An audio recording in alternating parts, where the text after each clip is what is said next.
ಓಂ ಶಾಂತಿ. 21/8/2023. ಮಧುರ ಮಕ್ಕಳೇ, ಈ ಹಳೆಯ ಪ್ರಪಂಚ ಈಗ ಮಣ್ಣಿನಲ್ಲಿ ಸೇರಿ ಧೂಳಾಗುತ್ತದೆ. ಆದ್ದರಿಂದ ಈ ಧೂಳಿನಲ್ಲಿ ಸೇರಿ ಹೋಗುವಂತಹ ಪ್ರಪಂಚದಿಂದ ತಮ್ಮ ಬುದ್ಧಿಯೋಗವನ್ನು ತೆಗೆದುಹಾಕಿ. ಪ್ರಶ್ನೆ: ಮನುಷ್ಯರ ಯಾವ ಒಂದು ಇಚ್ಛೆಯನ್ನು ಒಬ್ಬ ತಂದೆಯೇ ಪೂರ್ಣ ಮಾಡಲು ಸಾಧ್ಯ? ಉತ್ತರ: ಮನುಷ್ಯರು ಶಾಂತಿ ಇರಲಿ ಎಂದು ಬಯಸುತ್ತಾರೆ. ಆದರೆ ಅಶಾಂತರನ್ನಾಗಿ ಯಾರು ಮಾಡಿದರು ಎನ್ನುವುದು ಯಾರಿಗೂ ತಿಳಿದಿಲ್ಲ. ನೀವು ಅವರಿಗೆ ತಿಳಿಸಿ ಹೇಳಬೇಕು, ಪಂಚವಿಕಾರಗಳೇ ಅಶಾಂತರನ್ನಾಗಿ ಮಾಡಿರುವುದೆಂದು. ಭಾರತದಲ್ಲಿ ಯಾವಾಗ ಪವಿತ್ರತೆ ಇತ್ತು ಆಗ ಶಾಂತಿಯೂ ಇತ್ತು. ಈಗ ತಂದೆಯು ಪುನಃ ಪವಿತ್ರ ಪ್ರವೃತ್ತಿ ಮಾರ್ಗವನ್ನು ಸ್ಥಾಪನೆ ಮಾಡುತ್ತಿದ್ದಾರೆ. ಅಲ್ಲಿ ಸುಖ, ಶಾಂತಿ ಎಲ್ಲವೂ ಇರುತ್ತದೆ. ಮುಕ್ತಿ, ಜೀವನ್ಮುಕ್ತಿಯ ಮಾರ್ಗ ತಂದೆಯನ್ನು ಬಿಟ್ಟರೆ ಬೇರೆ ಯಾರೂ ತಿಳಿಸಲು ಸಾಧ್ಯವಿಲ್ಲ. ಗೀತೆ: ಈ ಪಾಪದ ಪ್ರಪಂಚದಿಂದ ನಮ್ಮನ್ನು ದೂರ ಕರೆದುಕೊಂಡು ಹೋಗಿ. ಓಂ ಶಾಂತಿ. ಇದು ಯಾರ ಸತ್ಸಂಗವಾಗಿದೆ? ಮನುಷ್ಯರು ಅನ್ಯ ಸತ್ಸಂಗಗಳಿಗೆ ಹೋದಾಗ ಅಲ್ಲಿ ಯಾರಾದರೂ ಒಬ್ಬ ಸಾಧು, ಸಂತ, ಮಹಾತ್ಮ ಮುಂತಾದವರು ಗದ್ದಿಯ ಮೇಲೆ ಕುಳಿತುಕೊಂಡು ಶಾಸ್ತ್ರ ಮುಂತಾದವುಗಳನ್ನು ತಿಳಿಸುತ್ತಾರೆ. ಆದರೆ ಅಲ್ಲಿ ಯಾವುದೇ ಗುರಿ ಉದ್ದೇಶಗಳು ಇಲ್ಲ. ಸತ್ಸಂಗಗಳಿಂದ ಏನು ಸಿಗುತ್ತದೆ ಎನ್ನುವುದು ಯಾರಿಗೂ ತಿಳಿದಿಲ್ಲ. ಗುರುಗಳ ಅನುಯಾಯಿಗಳು ಮಾತ್ರ ಅಲ್ಲಿಗೆ ಬರುತ್ತಾರೆ ಎಂದಲ್ಲ, ಯಾರು ಬೇಕಾದರೂ ಹೋಗಿ ಕುಳಿತುಕೊಳ್ಳಬಹುದು. ಅನುಯಾಯಿಗಳಾಗಲಿ ಅಥವಾ ಯಾರೇ ಆಗಲಿ, ಯಾವುದೇ ಧರ್ಮದವರಾಗಲಿ ಆಗಬಹುದು. ಇಂತಹ ಮಹಾತ್ಮರು ಬಂದಿದ್ದಾರೆಂದು ತಿಳಿದ ತಕ್ಷಣ ಓಡಿ ಹೋಗುತ್ತಾರೆ. ಅದಕ್ಕೆ ಸತ್ಸಂಗವೆಂದು ಹೇಳಲಾಗುತ್ತದೆ. ಮಹಾತ್ಮ ಮುಂತಾದವರು ಒಂದಲ್ಲ ಒಂದು ವೇದಶಾಸ್ತ್ರಗಳ ಮಾತನ್ನು ತಿಳಿಸುತ್ತಾರೆ. ವಾಸ್ತವದಲ್ಲಿ ಸತ್ಯ ಪರಮಾತ್ಮ ಒಬ್ಬರೇ ಆಗಿದ್ದಾರೆ. ಬಾಕಿ ಎಲ್ಲವೂ ಮನುಷ್ಯರ ಸಂಘವಾಗಿದೆ. ಸತ್ಯ ಪರಮಾತ್ಮನೇ ನರನಿಂದ ನಾರಾಯಣರನ್ನಾಗಿ ಮಾಡುವ ಕಥೆಯನ್ನು ತಿಳಿಸುತ್ತಿದ್ದಾರೆ. ಸತ್ಯನಾರಾಯಣನ ಕಥೆ ಪೂರ್ಣ ಅಮಾವಾಸ್ಯೆಯ ದಿನ ಆಗುತ್ತದೆ. ನೀವೀಗ ತಿಳಿದುಕೊಂಡಿದ್ದೀರಿ, ಸತ್ಯ ಪೂರ್ಣ ಅಮಾವಾಸ್ಯೆಯು ಇದಾಗಿದೆ ಎಂದು. ಯಾವಾಗ ರಾತ್ರಿಯಿಂದ ಹಗಲಾಗುತ್ತದೆ ಆಗ ನೀವು 16 ಕಲಾ ಸಂಪೂರ್ಣರಾಗುತ್ತೀರಿ. ವಾಸ್ತವದಲ್ಲಿ ಜ್ಞಾನ ಸೂರ್ಯನಿಗೆ ಎಂದು ಗ್ರಹಣ ಹಿಡಿಯುವುದಿಲ್ಲ. ಗ್ರಹಣವು ಈ ಸೂರ್ಯ ಚಂದ್ರರಿಗೆ ಹಿಡಿಯುತ್ತದೆ. ಅದು ಪೃಥ್ವಿಗೆ ಬೆಳಕನ್ನು ಕೊಡುತ್ತದೆ. ಜ್ಞಾನ ಸೂರ್ಯನು ಎಲ್ಲರಿಗೂ ಬೆಳಕನ್ನು ಕೊಡುವಂತವರಾಗಿದ್ದಾರೆ. ಅವರ ಮಹಿಮೆಯನ್ನು ಗಾಯನ ಮಾಡುತ್ತಾರೆ. ಜ್ಞಾನ ಸೂರ್ಯ ಪ್ರಕಟ. ಇಲ್ಲಿ ನೀವೆಲ್ಲ ಮಕ್ಕಳು ಕುಳಿತಿದ್ದೀರಿ. ಹೊರಗಿನವರನ್ನು ಒಳಗೆ ಬಿಡಲಾಗುವುದಿಲ್ಲ, ಏಕೆಂದರೆ ಅವರು ಏನನ್ನೂ ಅರ್ಥ ಮಾಡಿಕೊಳ್ಳುವುದಿಲ್ಲ. ನಾನು ನೀವು ಮಕ್ಕಳ ಸನ್ಮುಖದಲ್ಲಿ ಬಂದಿದ್ದೇನೆ. ಪಾಪಾತ್ಮರನ್ನು ಪುಣ್ಯಾತ್ಮರನ್ನಾಗಿ ಮಾಡುತ್ತೇನೆ. ಮಂದಿರಕ್ಕೆ ಯೋಗ್ಯರನ್ನಾಗಿ ಮಾಡುತ್ತೇನೆಂದು ತಂದೆಯು ಹೇಳುತ್ತಾರೆ. ಅದು ಪಾವನ ಪ್ರಪಂಚ, ಶಿವಾಲಯವಾಗಿದೆ. ಶಿವನೇ ಸ್ವರ್ಗವನ್ನು ರಚನೆ ಮಾಡಿದ್ದರು. ಅದರಲ್ಲಿ ಯಾರಿರುತ್ತಾರೆ? ಯಾರ ಚಿತ್ರವನ್ನು ಮಂದಿರದಲ್ಲಿ ಇಡುತ್ತಾರೆಯೋ ಅವರೇ ದೇವಿ ದೇವತೆಗಳಿರುತ್ತಾರೆ.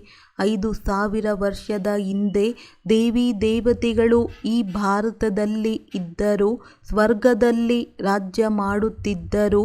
ಯಾವಾಗ ರಾಜ್ಯ ಮಾಡಿದರು, ಹೇಗೆ ರಾಜ್ಯವನ್ನು ಪಡೆದರು, ಇದನ್ನು ಈ ಪ್ರಪಂಚದವರು ತಿಳಿದುಕೊಂಡಿಲ್ಲ. ನೀವು ಮಕ್ಕಳು ತಿಳಿದುಕೊಂಡಿದ್ದೀರಿ. ಅದು ಹೊಸ ಪ್ರಪಂಚವಾಗಿತ್ತು. ಇದು ಹಳೆಯ ಪ್ರಪಂಚವಾಗಿದೆ. ಭಾರತವಾಸಿಗಳು ಹೇಳುತ್ತಾರೆ, ಹೊಸ ಪ್ರಪಂಚ, ಹೊಸ ಭಾರತ ಬರಲಿ ಎಂದು. ಇಡೀ ವಿಶ್ವದ ಸರ್ವಶಕ್ತಿವಂತ ರಾಜ್ಯವು ಬರಲಿ ಎಂದು. ಆತ್ಮದ ಬುದ್ಧಿಯಲ್ಲಿ ಬರುತ್ತದೆ. ಇಲ್ಲಿ ದೇವಿ ದೇವತೆಗಳ ರಾಜ್ಯವಿತ್ತು. ಆದರೆ ಪಾಪ ಈ ಜನರಿಗೆ ತಿಳಿದಿಲ್ಲ, ಈ ಸರ್ವಶಕ್ತಿವಂತನ ಅಧಿಕಾರದ ರಾಜ್ಯ ಯಾವಾಗ ಮತ್ತು ಯಾರು ಸ್ಥಾಪನೆ ಮಾಡಿದರು ಎಂದು. ಯಾವುದಾದರೂ ಒಂದು ಸಮಯ ಅವಶ್ಯವಾಗಿ ಇರುತ್ತದೆ. ಭಾರತವು ಚಿನ್ನದ ಪಕ್ಷಿಯಾಗಿತ್ತೆಂದು ನಿಮಗೆ ತಿಳಿದಿದೆ. ನೀವೀಗ ಯಾರ ಸಂಘದಲ್ಲಿ ಕುಳಿತಿದ್ದೀರಿ? ಯಾವ ಮಹಾತ್ಮ ಬಂದಿದ್ದಾರೆ? ಶ್ರೀಕೃಷ್ಣನಂತೂ ಭಗವಾನುವಾಚ ಎಂದು ಹೇಳುವುದಿಲ್ಲ. ನಾನು ನಿಮಗೆ ರಾಜಯೋಗವನ್ನು ಕಲಿಸುತ್ತೇನೆ. ನೀವು ಮಕ್ಕಳ ಬುದ್ಧಿಯ ಬೀಗವು ಈಗ ತೆರೆದಿದೆ. ಇಡೀ ಹಳೆಯ ಪ್ರಪಂಚವು ಮಣ್ಣಿನಲ್ಲಿ ಸೇರಿ ಧೂಳಾಗುತ್ತದೆ ಎಂದು ನಿಮಗೆ ತಿಳಿದಿದೆ. ಮನುಷ್ಯರು ಶಾಂತಿಯನ್ನು ಇಚ್ಛೆಪಡುತ್ತಾರೆ, ಆದರೆ ಶಾಂತಿಯನ್ನು ಯಾರು ಸ್ಥಾಪನೆ ಮಾಡಲು ಸಾಧ್ಯ? ಮೊದಲಿಗೆ ಅವರನ್ನು ಕೇಳಬೇಕಾಗುತ್ತದೆ, ನಿಮ್ಮನ್ನು ಅಶಾಂತಿಯಾಗಿ ಯಾರು ಮಾಡಿದರು? ಈ ಪಂಚವಿಕಾರಗಳೇ ನಮ್ಮನ್ನು ಅಶಾಂತರನ್ನಾಗಿ ಮಾಡಿರುವವು ಎಂದು ಅವರು ತಿಳಿಯಲು ಸಾಧ್ಯವಿಲ್ಲ.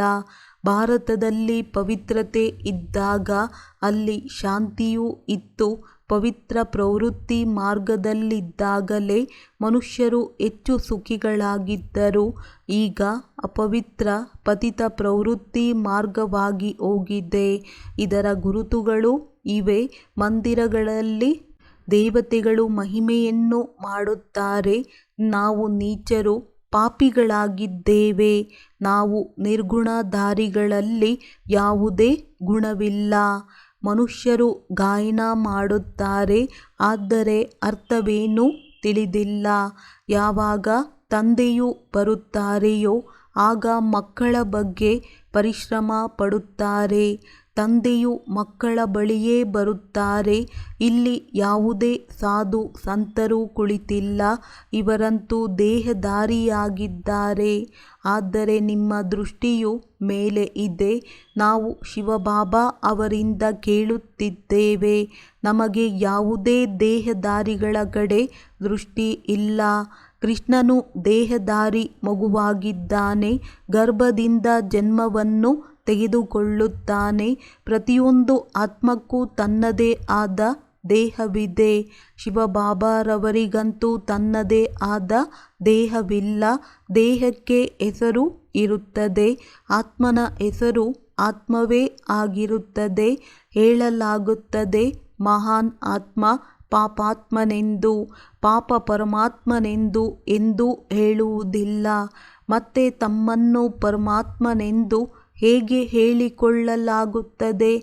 ಪರಂಪಿತ ಪರಮಾತ್ಮನಂತೂ ಒಬ್ಬರೇ ಆಗಿದ್ದಾರೆ. ಅವರೇ ಪರಂಪಿತ ಪರಮಧಾಮದಲ್ಲಿ ಇರುತ್ತಾರೆ. ನೀವು ಪರಮಾತ್ಮ ಸುಪ್ರೀಂ ಎಂದು ಹೇಳುತ್ತೀರಿ. ಅವರು ನಿರಾಕಾರನಾಗಿದ್ದಾರೆ. ಇವೆಲ್ಲ ಸೇರಿ ಅವರಿಗೆ ಪರಮಾತ್ಮನೆಂಬ ಹೆಸರಾಗಿದೆ. ಅವರನ್ನೇ ಎಲ್ಲರೂ ನೆನಪು ಮಾಡುತ್ತಾರೆ. ನಯನಹೀನರಿಗೆ ಮಾರ್ಗವನ್ನು ತೋರಿಸು ಪ್ರಭು ಎಂದಾಗ ಮೇಲೆ ಬುದ್ಧಿ ಹೋಗುತ್ತದೆ. ಪರಮಾತ್ಮನ ಕಡೆಗೆ ಅಂದಾಗ ಎಲ್ಲ ರಹಸ್ಯಗಳನ್ನು ತಿಳಿಸುವಂಥವರು ಪರಂಪಿತ ಪರಮಾತ್ಮನಾಗಿದ್ದಾರೆ. ನಿರ್ವಾಣಧಾಮಕ್ಕೆ ಮುಕ್ತಿಧಾಮವೆಂದು ಹೇಳಲಾಗುತ್ತದೆ. ಯಾರೆಲ್ಲ ಆತ್ಮಗಳು ಮೊದಲು ಬರುತ್ತಾರೆ ಅವರು ಜೀವನ್ಮುಕ್ತಿಯಲ್ಲಿ ಇರುತ್ತಾರೆ. ನಂತರ ಜೀವನ್ಮುಕ್ತಿಯಿಂದ ಜೀವನ ಬಂಧನದಲ್ಲಿ ಬರುತ್ತಾರೆ. ಪವಿತ್ರತೆ, ಸುಖ, ಶಾಂತಿ ಸತ್ಯಯುಗದಲ್ಲಿತ್ತು. ಅಲ್ಲಿ ಒಂದೇ ರಾಜ್ಯವಿರುತ್ತದೆ. ಅದಕ್ಕೆ ಅದ್ವೈತ್ಯ ರಾಜ್ಯವೆಂದು ಹೇಳಲಾಗುತ್ತದೆ. ನಂತರ ದ್ವೈತ್ಯ ರಾಜ್ಯ ಅರ್ಥಾತ್ ಭೂತಗಳ ರಾಜ್ಯವಾಗುತ್ತದೆ. ಮೊದಲು ಒಂದೇ ಧರ್ಮವಿತ್ತು. ಈಗ ಅನೇಕನೇಕ ಧರ್ಮಗಳಿವೆ. ಮಕ್ಕಳು ಈ ಇಡೀ ಸೃಷ್ಟಿ ಚಕ್ರವನ್ನು ನಂಬರ್ವಾರ್ ಪುರುಷಾರ್ಥದನುಸಾರ ತಿಳಿದುಕೊಂಡಿದ್ದೀರಿ. ಬೇರೆ ಯಾವ ಸ್ಥಾನಗಳಲ್ಲಿಯೂ ಗುರಿ ಉದ್ದೇಶಗಳಿಲ್ಲ. ಈ ವೃಕ್ಷದ ಬೀಜರೂಪವು ಮೇಲಿದ್ದಾರೆಂದು ನೀವು ಮಕ್ಕಳಿಗೆ ತಿಳಿದಿದೆ. ಮೊದಮೊದಲು ಸತ್ಯಯುಗದ ರಚನೆಯಾಗುತ್ತದೆ. ನಂತರ ಸತ್ಯಯುಗದಿಂದ ತ್ರೇತಾಯುಗವಾಗುತ್ತದೆ. ಇಡೀ ಸೃಷ್ಟಿಯು ಹಳೆಯ ತಮೋಪ್ರಧಾನವಾಗಲೇಬೇಕು. ಈಗ ನೀವು ಹಳೆಯ ಪ್ರಪಂಚದಲ್ಲಿದ್ದೀರಿ. ಇದನ್ನು ಹೊಸದೆಂದು ಕರೆಯುವುದಿಲ್ಲ. ಹೊಸ ಸೃಷ್ಟಿಯಂತೂ ಸತ್ಯಯುಗವಾಗಿತ್ತು. ಕಲಿಯುಗವನ್ನು ಹಳೆಯ ಸೃಷ್ಟಿ ಎಂದು ಹೇಳಲಾಗುತ್ತದೆ. ಹಳೆಯದಾಗುವುದರಲ್ಲಿಯೂ ಸಮಯ ಹಿಡಿಸುತ್ತದೆ. ಮೊದಲು ಹೊಸದಾಗಿತ್ತು, ಈಗ ಹಳೆಯದಾಗಿದೆ. ಇಂದು ಭಾರತದಲ್ಲಿ ಈಗ ಎಲ್ಲರೂ ಇಚ್ಛೆ ಪಡುತ್ತಾರೆ ಹೊಸ ಪ್ರಪಂಚವಾಗಲಿ, ಅದರಲ್ಲಿ ಹೊಸ ಭಾರತವಾಗಲಿ, ಇಡೀ ವಿಶ್ವಕ್ಕೆ ಸರ್ವಶಕ್ತಿವಂತನ ಅಧಿಕಾರದ ರಾಜ್ಯ ಬರಲಿ ಎಂದು. ದೇವಿ ದೇವತೆಗಳ ರಾಜ್ಯವನ್ನು ಸರ್ವಶಕ್ತಿವಂತನ ಅಧಿಕಾರದಿಂದಲೇ ಸ್ಥಾಪನೆ ಮಾಡಿದ್ದರು. ಆ ಸಮಯದಲ್ಲಿ ಬೇರೆ ಯಾವ ರಾಜ್ಯವೂ ಇರಲಿಲ್ಲ. ಪ್ರತಿಯೊಬ್ಬ ಮನುಷ್ಯ ಸರ್ವಶಕ್ತಿವಂತ ಅಥವಾ ಜ್ಞಾನಸಾಗರರಾಗಲು ಸಾಧ್ಯವಿಲ್ಲ. ಜ್ಞಾನದ ಸಾಗರ, ಸುಖದ ಸಾಗರ ಎನ್ನುವ ಮಹಿಮೆಯು ಒಬ್ಬ ತಂದೆಯದೇ ಆಗಿದೆ. ಆಸ್ತಿಯು ನಮಗೆ ಅವರಿಂದಲೇ ಸಿಗುತ್ತದೆ. ತಂದೆಯು ಸ್ವಯಂ ನಾನು ಕಲ್ಪವೂ ಬರುತ್ತೇನೆ, ಬಂದು ಈ ಭಾರತವನ್ನು ಸ್ವರ್ಗವನ್ನಾಗಿ ಮಾಡುತ್ತೇನೆ ಎಂದು ಹೇಳುತ್ತಾರೆ. ಅರ್ಧ ಕಲ್ಪದ ನಂತರ ನೀವು ಆ ರಾಜ್ಯ ಭಾಗ್ಯವನ್ನು ಕಳೆದುಕೊಳ್ಳುತ್ತೀರಿ. ಮಾಯೆಯಿಂದ ಸೋಲನ್ನು ಅನುಭವಿಸುತ್ತೀರಿ. ಮನಸ್ಸಿನಿಂದ ಸೋಲುವ ಮಾತಿಲ್ಲ. ಮನಸ್ಸಂತೂ ಒಂದು ಕುದುರೆಯ ರೀತಿ ಆಗಿಬಿಡುತ್ತದೆ. ಮಾಯೆಯು ಮನಸ್ಸನ್ನು ಆರಿಸಿ ಬಿಡುತ್ತದೆ. ಮಾಯೆಯು ಹೇಳುತ್ತದೆ, ವಾವ್, ನಮ್ಮ ಸೈನ್ಯದಿಂದ ಅಲ್ಲಿಗೆ ಯಾರೇ ಆಗಲಿ ಹೇಗೆ ಹೋಗಲು ಸಾಧ್ಯ? ಒಳ್ಳೊಳ್ಳೆಯ ಮಹಾರಥಿಗಳನ್ನು ಜಯಿಸಿಬಿಡುತ್ತದೆ. ನಿಮ್ಮದು ಮಾಯೆಯ ಜೊತೆ ಯುದ್ಧವಾಗಿದೆ. ಬಾಕಿ ಇದು ಯಾವುದೇ ಸ್ಥೂಲ ಆಯುಧಗಳ ಯುದ್ಧದ ಮಾತಲ್ಲ.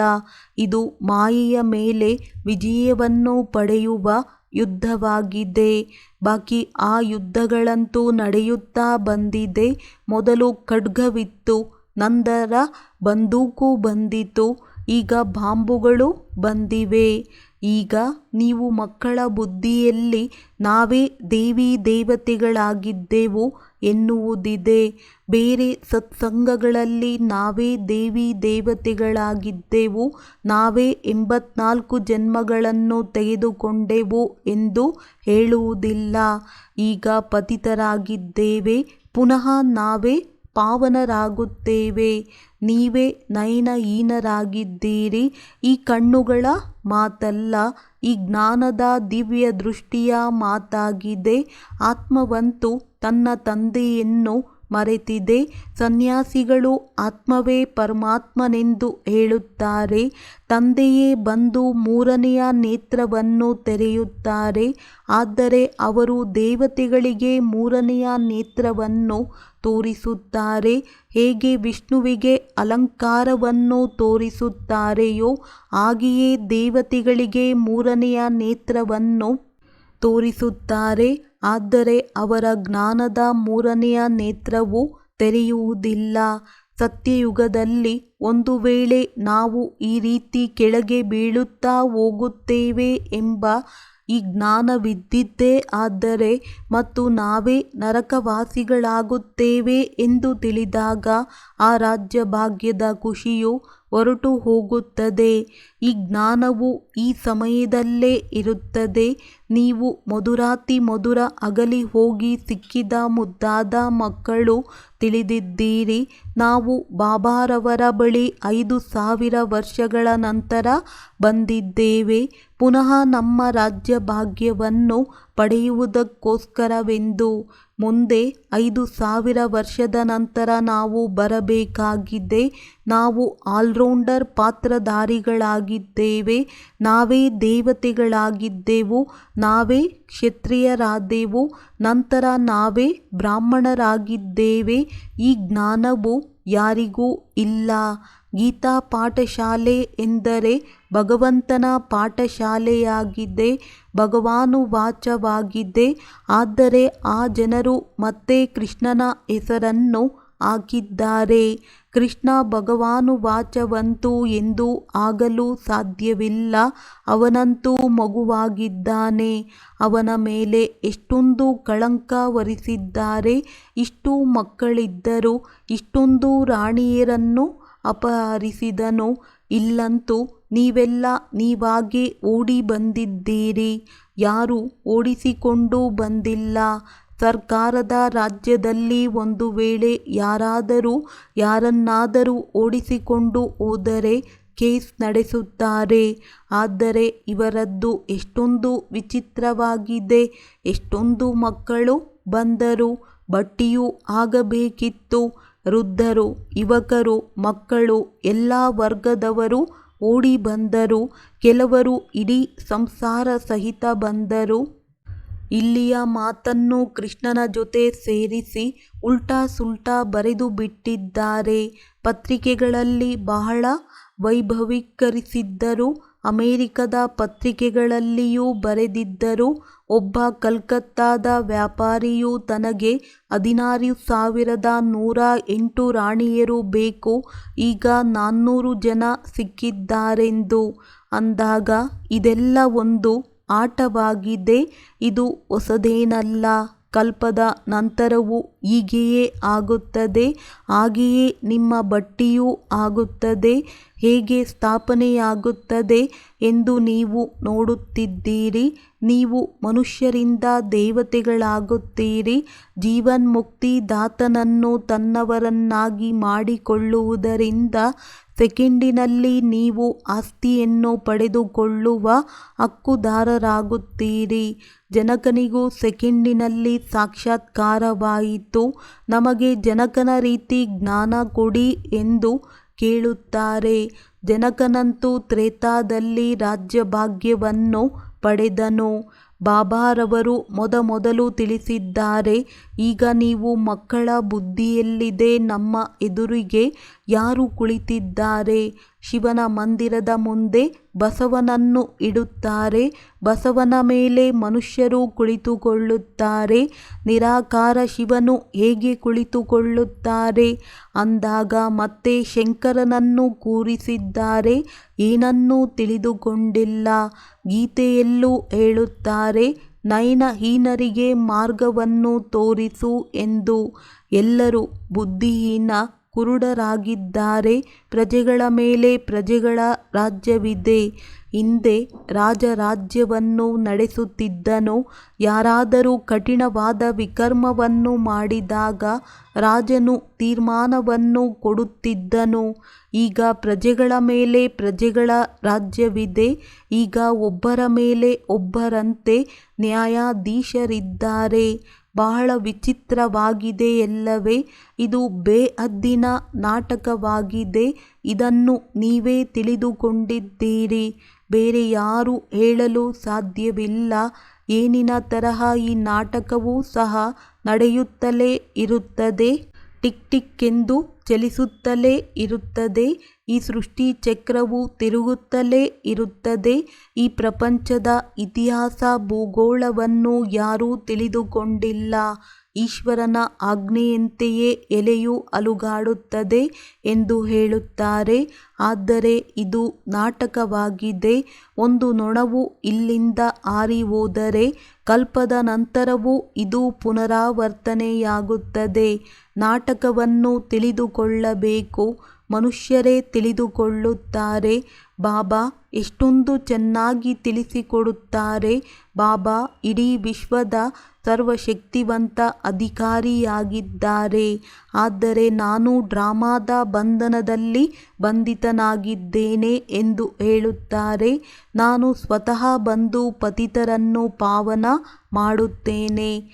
ಈಗ ನೀವು ತಂದೆಯಿಂದ ಶಕ್ತಿಯನ್ನು ಮಾಯೆಯ ಮೇಲೆ ವಿಜಯ ಪಡೆಯುವುದಕ್ಕೋಸ್ಕರ ತೆಗೆದುಕೊಳ್ಳುತ್ತೀರಿ. ಮಾಯಾ ಶತ್ರುವೇ ನಿಮ್ಮನ್ನು ಸಂಪೂರ್ಣ ಕಂಗಾಲರನ್ನಾಗಿ ಮಾಡಿತು. ಆರೋಗ್ಯವೂ ಇಲ್ಲ, ಐಶ್ವರ್ಯವೂ ಇಲ್ಲ. ಈಗ ನಾವೇ ವಿಶ್ವದ ಮಾಲೀಕರಾಗುತ್ತೇವೆಂದು ನಿಮಗೆ ತಿಳಿದಿದೆ. ಅಲ್ಲಿ ಆರೋಗ್ಯ, ಐಶ್ವರ್ಯ, ಸಂತೋಷ ಎಲ್ಲವೂ ಇರುತ್ತದೆ. ಪರಮಾತ್ಮನಿಗೆ ಹೇಳಲಾಗುತ್ತದೆ, ಬಂದು ಮಾರ್ಗವನ್ನು ತೋರಿಸಿ, ದಯೆ ತೋರಿಸಿ, ಬಂದು ಮುಕ್ತಿ ಜೀವನ್ಮುಕ್ತಿ ಕೊಡಿ ಎಂದು ಆತ್ಮವೇ ಕರೆಯುತ್ತದೆ. ಓ ಬಾಬಾ, ಬಂದು ನಮ್ಮನ್ನು ದುಃಖದಿಂದ ಬಿಡಿಸಿ ಸ್ವರ್ಗದಲ್ಲಿ ಸುಖಿಗಳನ್ನಾಗಿ ಮಾಡಿ, ದುಃಖಹರ್ತ ಸುಖಕರ್ತನೆಂದು ಗಾಯನವಿದೆ. ತಂದೆಯೇ ಸುಖವನ್ನು ಕೊಡುತ್ತಾರೆ, ನಂತರ ಅವರನ್ನು ಸ್ವರ್ಗದಲ್ಲಿ ನೆನಪು ಮಾಡುವ ಅವಶ್ಯಕತೆಯೇ ಇರುವುದಿಲ್ಲ. ಎಲ್ಲ ಮಕ್ಕಳನ್ನು ಸುಖಿಗಳನ್ನಾಗಿ ಮಾಡುತ್ತಾರೆ. ಹಿಂದೆ 60 ವರ್ಷದ ವಯಸ್ಸಿನಲ್ಲಿ ಮಕ್ಕಳಿಗೆ ರಾಜ್ಯಭಾಗ್ಯವನ್ನು ಕೊಟ್ಟು ತಾವು ವಾನಪ್ರಸ್ಥದಲ್ಲಿ ಹೋಗುತ್ತಿದ್ದರು. ಅಂದಾಗ ಬೇಹದ್ದಿನ ತಂದೆಯು ಹೇಳುತ್ತಾರೆ, ನಾನು ತಿಳಿದುಕೊಂಡಿದ್ದೇನೆ, ನಿಮ್ಮೆಲ್ಲರಿಗೂ ಮಾಯೆಯು ಬಹಳ ದುಃಖವನ್ನು ಕೊಟ್ಟಿದೆ.